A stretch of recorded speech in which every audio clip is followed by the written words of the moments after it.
times lie ahead. Yesterday, IGAD member states sat there and agreed that drought and famine is one of the things that they'll be handling. We hope that the entire Horn of Africa region gets the support and the help that they need. Before the advent of cars, planes and bikes as means of transport, the ancient people had their means. Some could use horses and donkeys, while others carts to ferry goods and people to and from destinations. The KTN News reporter Lewis Musuma visited the Eastern Democratic Republic of Congo just to understand how the 19th century traditional wooden bike, known locally as Chukudu, is still a favored means of transport in the city of Goma. Goma, a bustling city.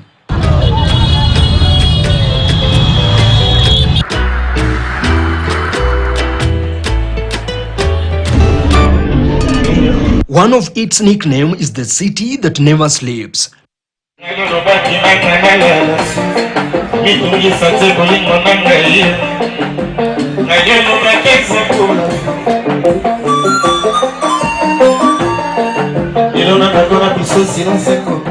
So before the advent of vehicles, motorbikes, aeroplanes, there were means of movement. And in that case, we have talking about the locomotives. In Africa, we had our own ways. And in this case, in DRC, we had a wooden scooter, what we call the Chukudu.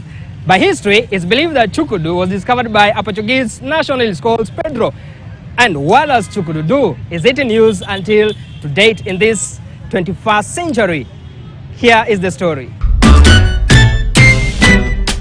In this city, there are familiar sights. Handmade wooden bicycles made in Congo. The locals call it Chukudu or wooden scooter. They have no engine, no pedals. All you need to do is simply roll down the hill. In Goma, this is more than a wooden bike. It is a way of life. A Chukudu is a means of transport for people and goods.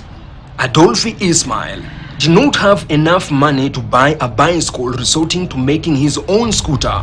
Ini Chukudu.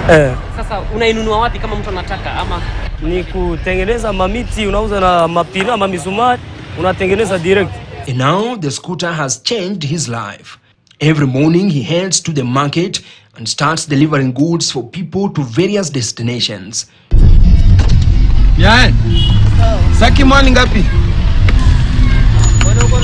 On a good day, he makes $100, which he says helps him to pay school fees for his children and meet basic needs back home.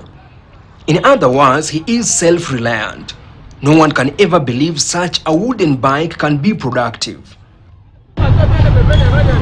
During tough economic times under Mobutu Sese Seko, Chukudu became the mode of transport. Since then, it has remained most preferred means of transporting cargo in the city.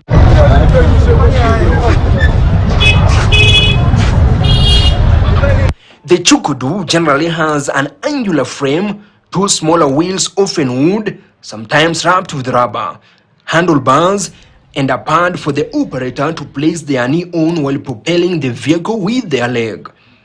Sometimes a shock absorber spring may be added. Ini mortiseur. Sasa rasura kusovea sasa unabeba mzigo wa kilo isishuke isibane hapa. Ikebana hapa kukolosea haiwezi wezekana kabisa. So hii inaisaidia isiende chini. Isiende chini, isibane chini. These Chukudus take 1 to 3 days to build and can last up to 2 to 3 years. Kama unabeba mzigo? Kama unabeba mzigo. Utakamata hivi. Unakamatia mwele mzigo nyuma hivi kabisa unakaza. Unakaza unatia force unapanda kilima sana.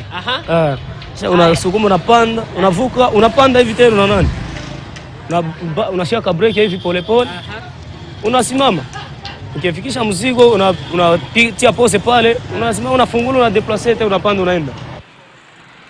Andre Amuli confirms that the skills and craftsmanship is passed down generations. And in Eastern Congo, only the Wakumu tribe have mastered the art of making the Chukudu.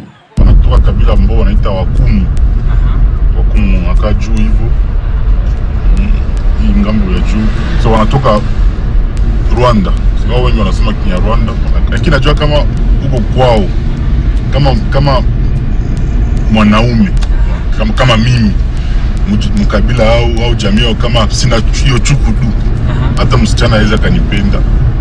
Hawezi. So chukudu ni ishara ya kuwa na mali, pia ni ishara kuonyesha kama mwanaume utaweza kuchunga mwanamke.